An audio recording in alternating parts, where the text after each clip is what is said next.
Alright, back with another video. This is the 80 Corvette I was talking to in the last video when we was messing with Sinister out there. I bought this car, it was $4,000. But it's got a brand new front clip on it.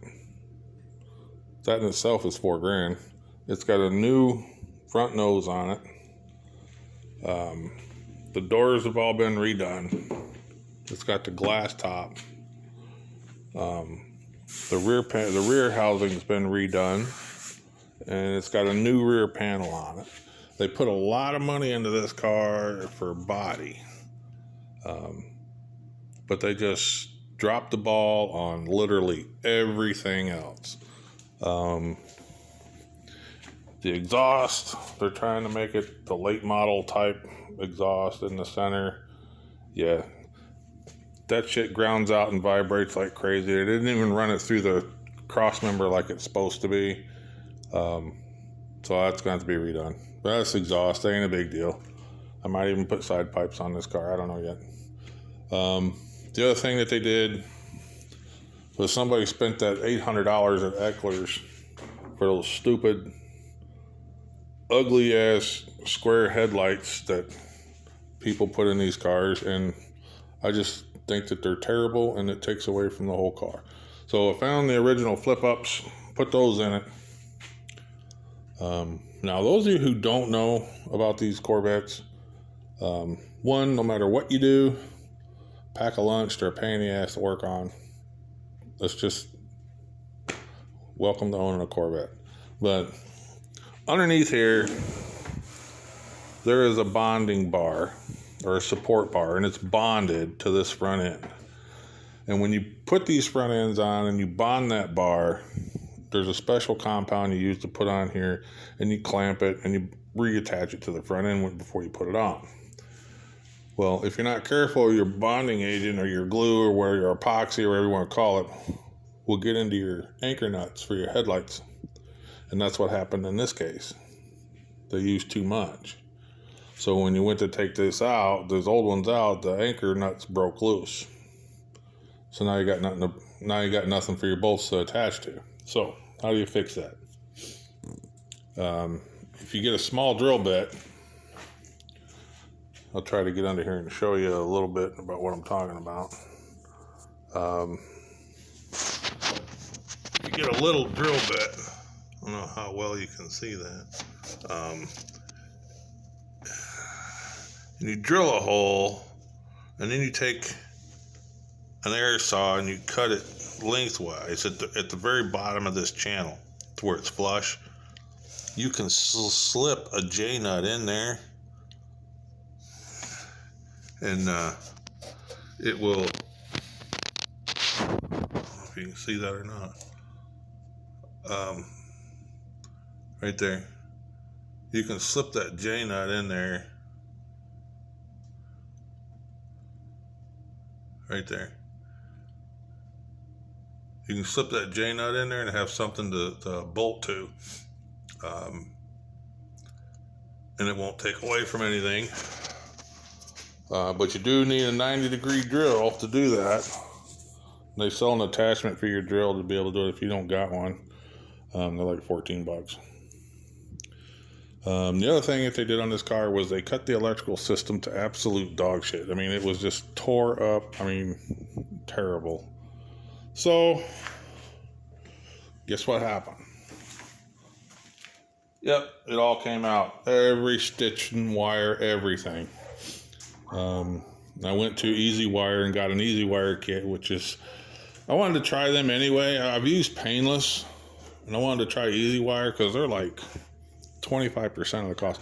You can get the whole wiring kit for this car, everything, 22 circuits with panel, fuses, for $159. The Painless kit's like $500, and each wire, they're labeled every 8 inches, just like Painless. So I do got to go back and put the jacketing in, but right now I've just got everything ran, so I know where everything's going. Now, going back to the headlights for a minute, they also left out all the vacuum system, everything, all the vacuum. Yeah, again, I don't know. But this is the electric Ford probe motor conversion. It was like $450. Brackets, wires, motors, turnbuckles, everything. Bolt right in. The only modification you got to do, like I said, is down there where that rod goes. You got to notch that a little bit. But other than that, bolts right in. Make sure they're zeroed out where at home where they're supposed to be. You power it up to your headlight circuit, low beam headlight circuit, and they work great. No issues there. Then I got to looking at the car and said, well, seeing as how there's no evaporator box in the car whatsoever, they took that out too, left it out. They even took the heat out and everything. I don't know. I have no idea. I can't answer anything about that. That's the way I got the car. So I called up Vintage Air and said, hey, I got an 80 Corvette. What can you do? And they said, well, we got a complete kit. It's direct bolt. All the nuts, bolts, brackets, wires, ties, sensors, O-rings, everything. $1,800. Oh, okay. So started thinking about that for a while, and then I was like, well, let me call Jegs. So I called Jegs Performance, and they said, hey, we get better pricing than that because we deal with them so much. We get purchasing power, I guess, or whatever it is. Plus, I get a military discount. I'm retired military, so I got that whole heat and AC kit for $1,380. Pretty good price. And it literally went in so far direct bolt. It comes with all the brackets. It went right in. The lines are bent perfectly. Comes with the dryer. I mean, everything. It literally came with everything. Except there is a couple drawbacks to it. Like on the AC brackets, they're raw metal. I think they could have powder coated those. I mean, once I put it together, I got to take it back apart and, paint those and stuff. Because, the kit does tell you, do not tighten everything up to your last step because things need to be adjusted or whatever. But so far, I'm not having any issues. But, and then over here on this kit, apparently you have to take this panel and bolt it up here and then go on the inside of the car and trim this firewall up. You got to make an adjustment to the firewall right there because that's where all your hoses are going to go through, and it comes through where that anchor is. And I got to put a plate over that old heater motor hose. They had that plate over there hiding everything. So I'd probably use that, modify that, and just try to seam it in with this, which would be okay, I guess. And the other thing about this kit is there's no cables, no nothing. It's all electronic. So, and the panel is supposed to be identical to the Corvette panel as far as, bolting it in to your plate inside the car. And there it is. And these don't have set spots. They're just like a slide switch. You could literally set your temperature anywhere you wanted, which is really cool. If you're picky about how hot or how cold you want to be in the car, you can literally set that anywhere. And that goes even with this. You could blend it any way you want. And the blower motor, evidently, it's on rheostat type slide switch too, which is really cool. So it looks like you can even have an unlimited ways to set blower speed, but I don't know. We'll have to plug it in and get it all working first to see. Now on this evaporator box, this is the box. It's all electronic. Comes with a mounted computer. I don't like the TXB valve being right there. I have seen those go bad, and if it does go bad, then you gotta take all this shit apart, change it. This bolts to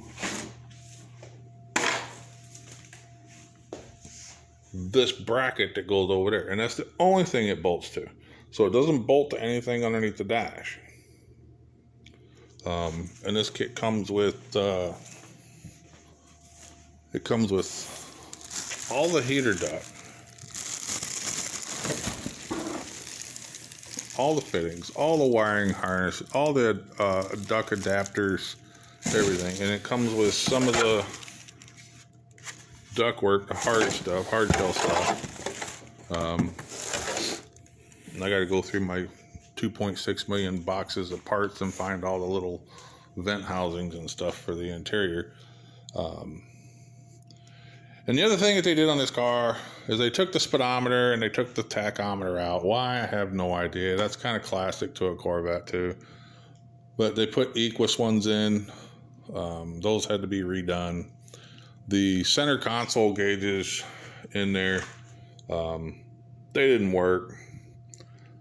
And all that shit was gone or messed up. So I just put all aftermarket Equus gauges in there, and I put a vacuum gauge in place of the clock, 'cause I don't care about a clock too much.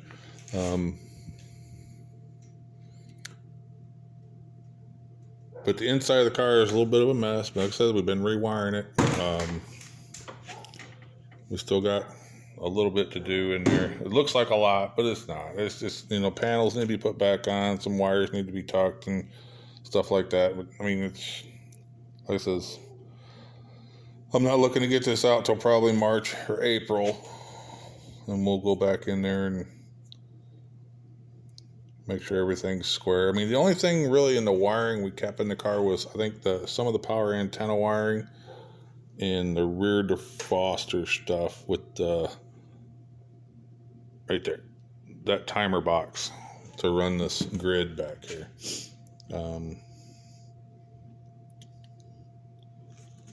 But they did put a new carpet in it. And the door panels weren't on the car. That was another nightmare. All the door panel brackets had to be replaced.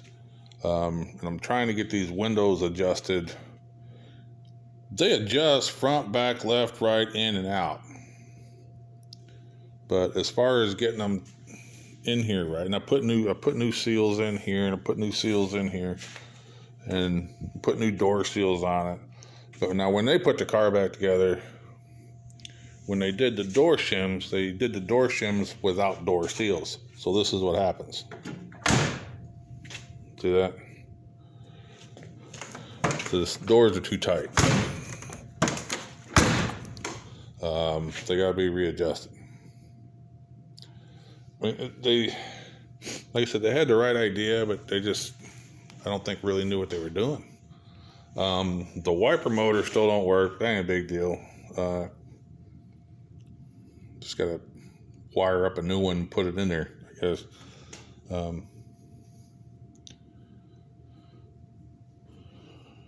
Oh yeah, and they put a new hood on the car too.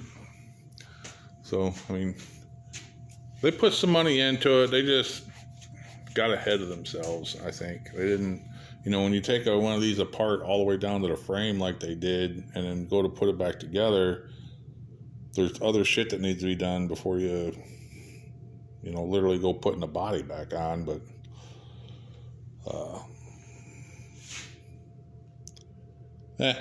whatever, we'll fix it. We'll get it right. It might be a mess along the way, but it'll get there. See what else is on it.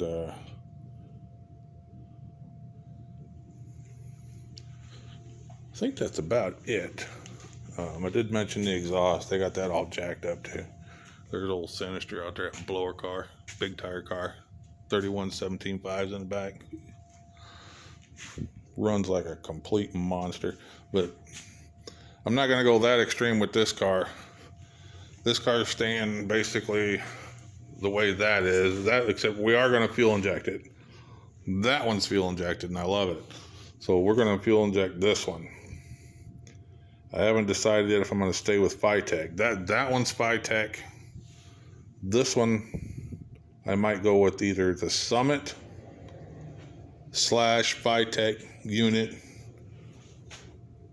because Phytech's customer service is just,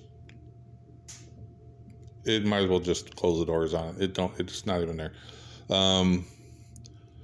Or I might just do the Holly Sniper, which Sniper gets a lot of good reviews. I mean, but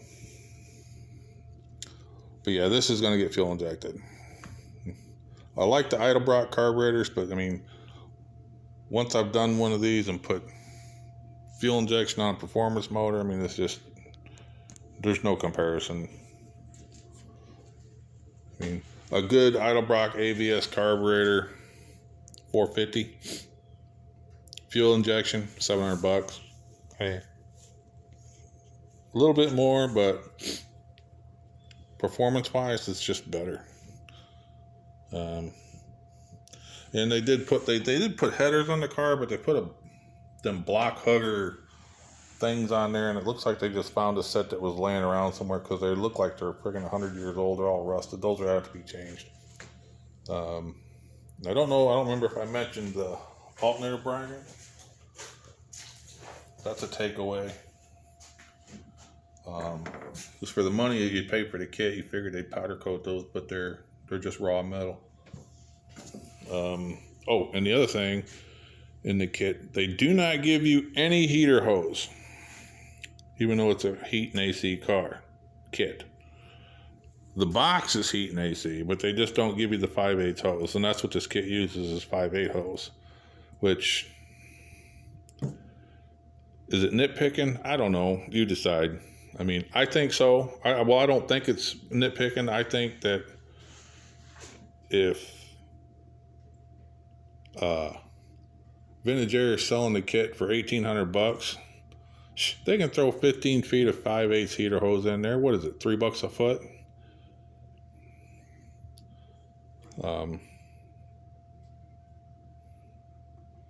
You know, and I think that they could have threw some paint on them brackets too. But I mean, that's the only two drawbacks I see from the kit so far. But like I said, they do tell you to leave everything loose but snug. You know, you don't want to let a bunch of air in there, especially with your dryer. But keep shit capped off.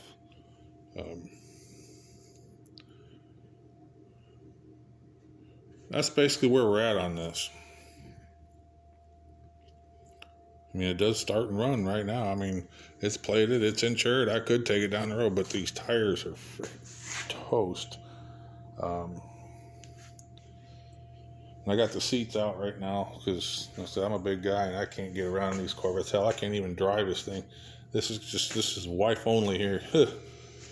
Now, if you take the tops off, I could probably drive it, but it's just too small of a car for me. But yeah, and the packaging on the kit is pretty good. As you can see, they foam package it pretty good. You get 3 boxes with the kit. And right now it's taking them 6 weeks to get stuff out because everybody's laid everybody off because of the whole Corona thing.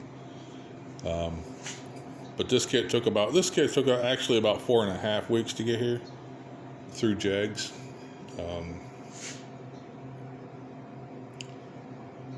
But that's where it's at. I like old Sinister sitting out there. That's a badass car. But